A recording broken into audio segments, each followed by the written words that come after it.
What is the most difficult part in the quantitative section of GAT exam? Well, there are three sections, as I told you: arithmetic, algebra and geometry.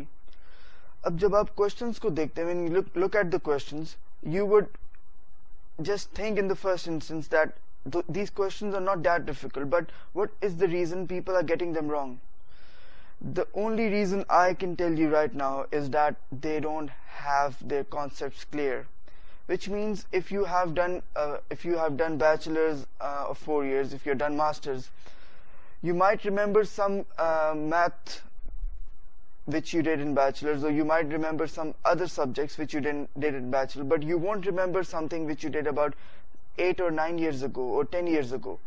تو main problem یہ ہوتی ہے, یہ نہیں ہے کہ آپ کو کچھ نہیں آتا, کچھ ہوں گے جن کو نہیں آتا ہوگا, مگر بیسک چیز ہے کہ یہ وہ میتھ ہے جو the math which you did from classes 7 to 9. So you would have forgotten all this stuff. اگر آپ ابھی ماسٹرز میں, آپ ایم فل میں, آپ کو کئی سال گزر گئے ہیں, اگر آپ کسی پریپریشن سینٹر میں جا رہی ہیں تو ان سے پہلے یہ پوچھیں کہ وہ آپ کو پریکٹس کرا رہے ہیں یا اسکل ڈیولپمنٹ کروا رہے ہیں.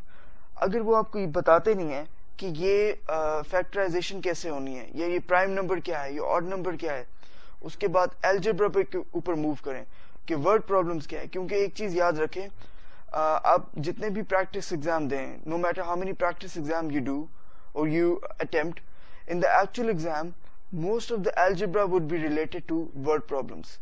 اگر وہ آپ کو ورڈ پرابلمس کی مین آئیڈیا نہیں بتاتے اور آپ کو کہتے ہیں اس کو پریکٹس کریں, ہم آپ کو چیک کریں گے, there is no use of joining any institute. کسی انسٹیٹیوٹ میں نہ جائیں, پیکنز پہ بھی نہ آئیں. اگر میں آپ کو صرف پریکٹس کے لیے دے رہا ہوں اور بعد میں چیک کرا رہا ہوں, بیسک چیز ہے کہ 1 مہینے میں آپ اسکل ڈیولپمنٹ نہیں کر سکتے. میں آپ کو کلیئرلی بتا رہا ہوں, اگر کوئی میرے پاس 1 منتھ کے لیے آ رہا ہے, 1 مہینے کے لیے آ رہا ہے, تو میں اس کو بتا دوں گا کہ we are just going to do practice. I am going to tell you the different techniques and strategies. I will explain the different type of questions, we would do the practice. اگر کوئی 2 مہینے کے لیے آ رہا ہے, if someone is coming for 2 months, or even if someone is coming for 1 month and they are just coming in order to clarify or in order to revise the concepts, وہ بھی میں پرووائڈ کرتا ہوں. اس لیے آپ پہلے determine کریں.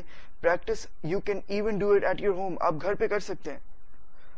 اب یہ جو کورس ہے اس کے اندر میں سب کچھ کراؤں گا, آپ کو کہیں جانے کی بھی ضرورت نہیں ہے. ایک کویشچن جو ہم کرتے ہیں, جو ہمارے وی ہیو پروڈیوسڈ اور سیلف, وہ جتنے بھی کویشچنز ہیں وہ سب میں کراؤں گا. مگر آپ نے اگر کسی کو جوائن کرنا ہے تو آپ اس کو کہیں کہ آپ کو بیسکلی آپ کے وہ سارے کانسیپٹس ریوائز کرے. جب کانسیپٹس آپ کے کلیئر ہو جائیں گے, once the concepts are clear, the questions are going to be very easy. So there's no hard section in math in the quantitative part of the GAT exam. The only difficult part is not knowing the concepts. All right, thanks.